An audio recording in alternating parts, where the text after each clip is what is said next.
In Lesson 3, Paul Foster Case gives a law that is both simple and far-reaching. Subconsciousness is always amenable to control by suggestion. That is the foundation of the chapter. The subconscious is not presented here as hostile, mysterious, or beyond reach. It is responsive. It takes direction. It follows the strongest pattern impressed upon it. So when a person struggles inwardly, the issue is often not lack of power. It is misdirection. The deeper mind is already at work, but it may be working from fear, confusion, or contradiction instead of clarity. Case makes an important distinction here. To govern the subconscious does not mean interfering with its hidden processes. It means giving it the right end to work toward. Consciousness provides the image. Subconsciousness develops the result. That leads to the central practical question. What is suggestion? Case says suggestion is not merely a command. It is not simply ordering the mind about. More often, it works by implication. It hints. It points. It presents a pattern for the subconscious to follow. He defines it plainly. A suggestion is anything that hints at the subconscious the desired response. That opens the whole lesson. Suggestion is not limited to affirmations or formal exercises. It includes the ordinary facts of daily life. Your words suggest. Your habits suggest. Your surroundings suggest. Your conduct suggests. Every day, in one way or another, you are teaching the deeper mind what to expect. This is why fear matters so much. Fear is not empty. Doubt is not neutral. Anxiety is not harmless background noise. Each of these is a form of suggestion. Each implies an outcome.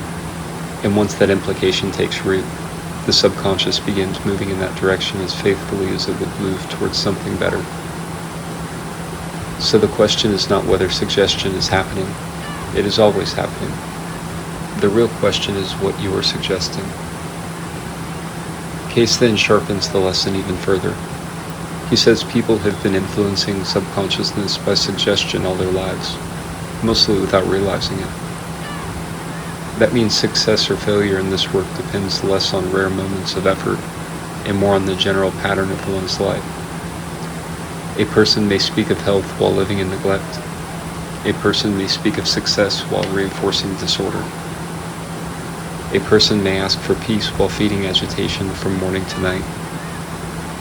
In such cases, the spoken wish is weak because it is contradicted by stronger evidence. That is one of the hardest truths in this chapter. The deeper mind responds less to what we declare occasionally than to what we demonstrate consistently.